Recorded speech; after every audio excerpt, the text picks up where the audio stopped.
Selamat pagi pemirsa, Presisi Pagi kembali hadir untuk Anda edisi hari ini. Selama 1 jam ke depan kami telah menyiapkan sejumlah informasi terkini. Bersama saya, Bribtu Zulhami Abdi, kita lihat dulu 3 berita utama pagi ini. Dalam rangka menjaga stabilitas keamanan dan ketertiban masyarakat, Polres Puncak Jaya menggelar razia senjata tajam di wilayah distrik Ilu.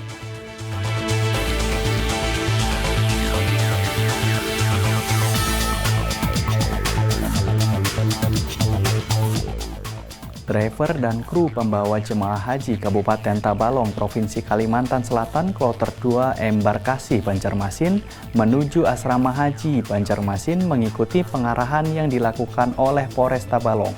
Pengarahan ini dilakukan untuk memastikan keamanan jemaah haji. Kapolres Serang Polda Banten kembali melaksanakan panen ikan lele dari program ketahanan pangan di pekarangan rumah dinas Selasa 6 Mei 2025.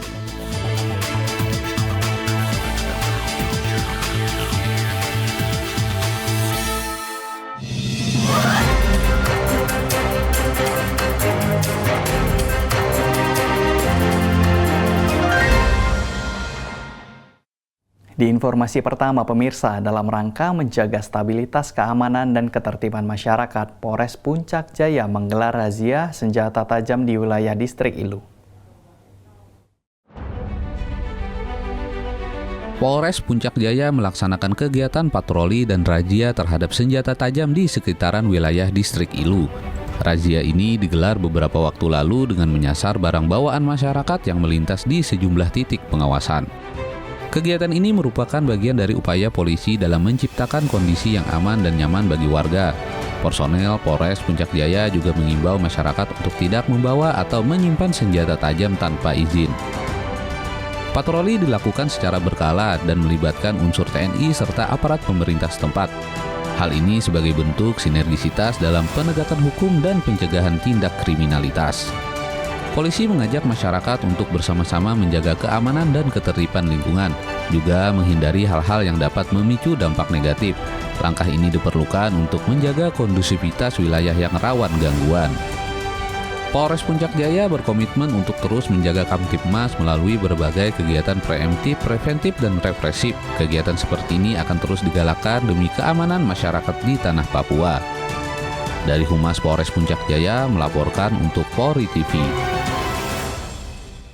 Sementara itu, Kapolres Tabes Palembang Polda Sumatera Selatan Kombes Pol Haryo Sugihartono menggelar keterangan pers yang berlangsung di lobi Patriatama Polres Tabes Palembang terkait pengungkapan kasus premanisme yang terjadi di Kota Palembang. Petugas berhasil mengamankan pelaku premanisme dengan barang bukti 2 senjata tajam jenis badik. Ini ada kasus yang menarik, kasus premanisme. Jadi kami berhasil melakukan penangkapan kepada salah seorang warga yang bernama Ahmad Wahyudi. Yang bersangkutan adalah sebagai juru parkir yang selama ini beroperasi di daerah Jalan Raja Wali depan Bebek Sawahan. Kasusnya sangat singkat karena terjadi miskomunikasi. Karena yang bersangkutan saudara Ahmad Wahyudi ini sehari-hari sebagai juru parkir, korban yang menemukan barang-barang di sekitar tempat tersebut karena itu area milik korban akan melakukan pembuangan sampah. Dan karena barang-barang dianggap identik dengan sampah, akhirnya dilakukan upaya pembuangan di tempat pembuangan sampah. Namun seiring dengan tersebut ternyata tersangka mengklaim sudah barang miliknya, sehingga secara tiba-tiba terjadi semacam perdebatan mulut dan terjadi percekcokan yang berujung pada pengejaran kepada korban itu saudara Irwansyah karena juru parkir ini mengejar sambil membawa senjata tajam. Ini hal yang sepele karena budaya menggunakan senjata tajam ini menjadikan sesuatu yang sering terjadi, yang pada akhirnya akibat peristiwa yang tersebut yang ada korban melaporkan atas pengancaman yang terjadi pada dirinya, dan saat ini tersangka sudah kita lakukan penangkapan.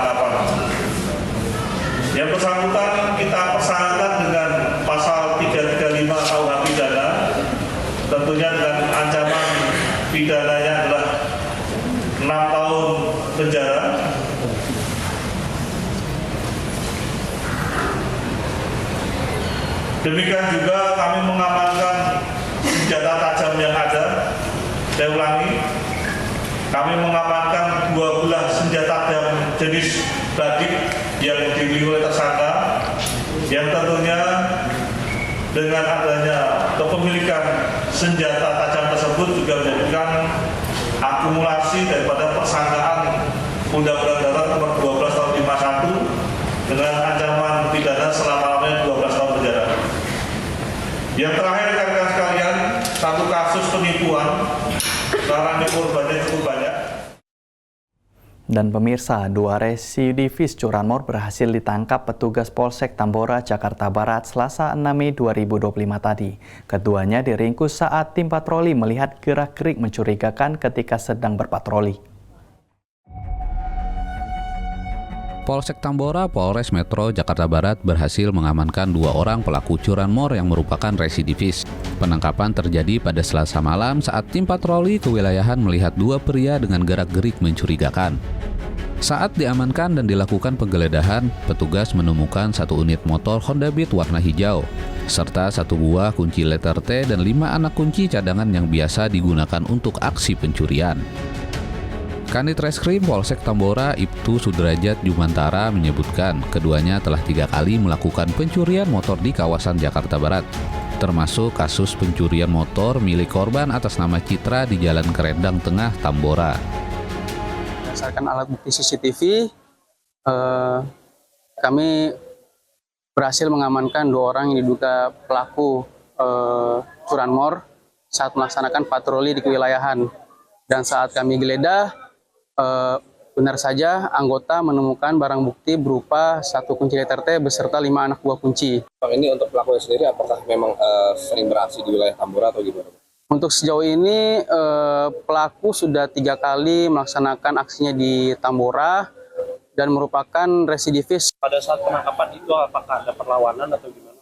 Untuk saat penangkapan pelaku pasrah, tidak ada perlawanan dan langsung dibawa ke Mako Polsek Tambora. Berdasarkan hasil interogasi, motor hasil curian dijual kepada seseorang berinisial SE yang saat ini masih DPO di wilayah Serang, Banten. Polisi masih melakukan pengembangan untuk memburu penadah. Kedua pelaku dijerat dengan pasal 363 ayat 2 KUHP tentang pencurian dengan pemberatan. Ancaman hukumannya maksimal 5 tahun penjara. Polsek Tambora menegaskan bahwa patroli malam akan terus diintensifkan untuk mencegah aksi kejahatan di wilayahnya. Masyarakat juga diimbau agar lebih waspada dan segera melapor jika menemukan hal mencurigakan. Dari Humas Polres Metro Jakarta Barat melaporkan untuk Polri TV. Polri melalui Pusat Penelitian dan Pengembangan Puslitbang Polri menggelar kegiatan penelitian di Polres Karimun, Polda Kepulauan Riau yang bertujuan untuk menggali peran Polri dalam menanggulangi kejahatan pada media online. Penelitian ini diharapkan dihadiri oleh berbagai elemen internal Polri serta pemangku kepentingan eksternal. Dipimpin oleh Kombes Pol Ridul Roli Maruli, tim Puslitbang Polri mengangkat isu-isu krusial seperti pinjaman online ilegal, judi daring, penipuan cyber, hingga eksploitasi seksual di dunia maya. Dalam sambutannya, Kombes Ridul menyampaikan bahwa hasil penelitian ini akan menjadi masukan strategis bagi pimpinan daerah dan nantinya dirangkum dalam laporan nasional kepada Kapolri. Kapolres Karimun AKBP Robi Topan Manusiwa menyambut hangat kehadiran tim peneliti serta para peserta dari unsur pemerintah, tokoh masyarakat, dan organisasi kemasyarakatan. Kapolres Karimun menekankan pentingnya sinergitas antara Polri dan masyarakat dalam menghadapi dinamika kejahatan digital yang semakin kompleks. Kegiatan ini turut diramaikan dengan penayangan video edukatif seputar kejahatan cyber, sesi diskusi kelompok terarah ataupun FGD, serta wawancara mendalam dengan peserta internal maupun eksternal. Hasil diskusi ini diharapkan mempererat temuan lapangan yang akan dibawa ke forum seminar tingkat nasional di Jakarta. Secara umum, kegiatan berlangsung tertib dan lancar. Penelitian ini menjadi langkah penting dalam memperkuat peran Polri sebagai garda terdepan dalam menjaga ruang digital yang aman dan sehat bagi masyarakat.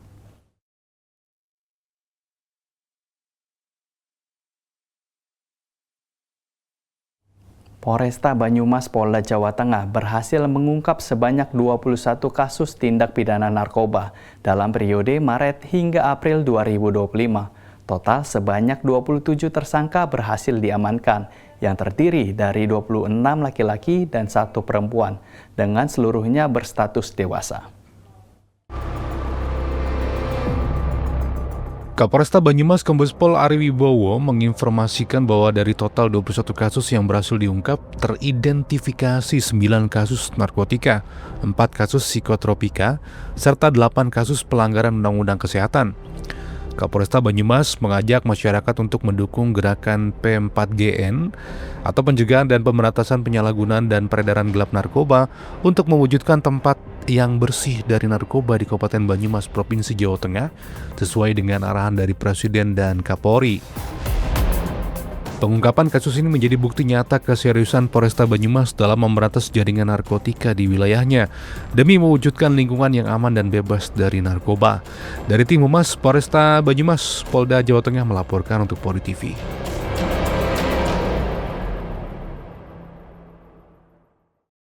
Polrestabes Surabaya, Polda Jawa Timur mengungkap kasus peredaran narkotika jenis sabu yang dikendalikan oleh seorang narapidana dari dalam lembaga pemasyarakatan narkotika kelas 2A Pamekasan, Jawa Timur.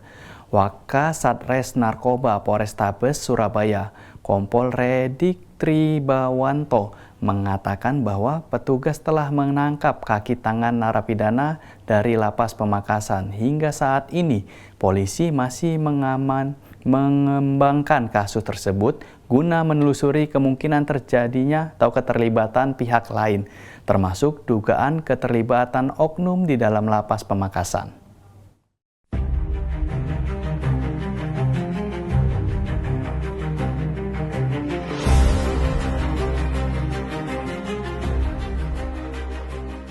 Terima kasih untuk rekan-rekan. Saya sampaikan di sini kami melakukan penangkapan terhadap 2 tersangka atas nama BI dan atas nama FP. Kedua tersangka ini kita tangkap di Desa Joko 1, Kecamatan Sukodono, Kabupaten Sidoarjo, pada hari Kamis tanggal 3 April jam 15.30. Barang ini didapat dari saudara Diki, terus mendapatkan barang ini secara ranjau, ketemu di Sukobana, Sampang. Barang diambil, pada saat itu ada 3 kantong plastik, yang 1 kantong plastik berisi 100 gram, yang 2 kantong plastik berisi 200 gram. Jadi semua beratnya kurang lebih 299,028 gram. Itu. Barang ini rencananya mau diedarkan di wilayah Sidoarjo dan Malang. Akan tetapi sebelum diedarkan, tersangka ini sudah kami tangkap. Kedua pelaku ini sementara baru karsan ini. Baru kali ini kita tangkap. Sudah berapa kali ngambil dari saudara Diki? Kalau untuk yang sisur ini cuma 1 kali. Sebelumnya kamu untuk pakai sendiri dan untuk diedarkan mungkin? 4-5 kali ya. Kamu diajak ke ini sama si Bahtiar untuk ngambil barang ke mana? Ke Madura. Madura ya. Berapa kali kamu diajak? Baru 1 kali. Kamu dapat untung nggak dari dia? Dikasih uang berapa? 200 buat ongkos perjalanan. 200? Itu buat ongkos perjalanan. Bener, kamu kasih itu. Kamu dapat uang dari mana? Dari saudara. Dari Diki? Berapa? Dapat uang berapa? 1 juta. 1 juta, kamu bagi berdua. Kamu dapat berapa dari 1 juta itu? 600. Kamu dapat? 400. Jadi dari 1 juta dari Diki, kamu 600, ini 400. Betul.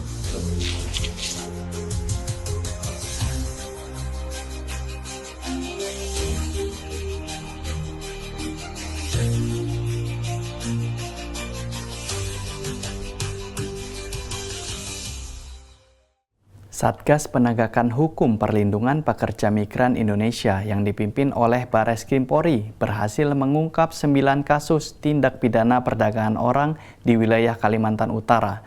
Dari hasil pengungkapan ini, 82 calon pekerja migran berhasil diselamatkan dari upaya pengiriman ilegal ke Malaysia melalui jalur tidak resmi. Satgas Penegakan Hukum Perlindungan Pekerja Migran Indonesia yang dipimpin oleh Bareskrim Polri berhasil mengungkap 9 kasus tindak pidana perdagangan orang di wilayah Kalimantan Utara. Dari hasil pengungkapan ini, 82 calon pekerja migran berhasil diselamatkan dari upaya pengiriman ilegal ke Malaysia melalui jalur tidak resmi. Keberhasilan pengungkapan ini berawal dari pemeriksaan terhadap penumpang KM Thalia pada 5 Mei 2025 dan KM Bukit Sibuntang pada 6 Mei 2025 yang akhirnya mengungkap 9 kasus dengan 7 orang yang ditetapkan sebagai tersangka. Para tersangka telah menjalankan aksinya sejak tahun 2023 dengan mengirim pekerja migran Indonesia secara non-prosedural tanpa dilengkapi dokumen resmi melalui pelabuhan-pelabuhan kecil di Pulau Sebatik menuju Tawau, Malaysia. Dan para korban diminta membayar sebesar 4,5 juta rupiah hingga 7,5 juta rupiah. Polri mengamankan sejumlah barang bukti yang diantaranya meliputi 14 paspor, 13 unit handphone, 13 tiket kapal, 2 surat cuti dari perusahaan Malaysia, dan 3 kartu vaksin dari klinik di Malaysia. Polri akan terus mengembangkan penyelidikan pada kasus ini hingga ke akar jaringan untuk membongkar jaringan internasional di balik kasus ini. Sementara itu, 82 orang yang menjadi korban diserahkan ke shelter BP3MI untuk asesmen dan pendataan lebih lanjut, serta melakukan pendampingan dan reintegrasi sosial bagi para korban yang dilakukan oleh Direktorat PPA dan PPO Bareskrim Polri. Polri menghimbau masyarakat agar tidak mudah percaya pada tawaran kerja ke luar negeri tanpa prosedur yang jelas. Pemirsa, tetaplah bersama kami, Presisi Pagi akan segera kembali.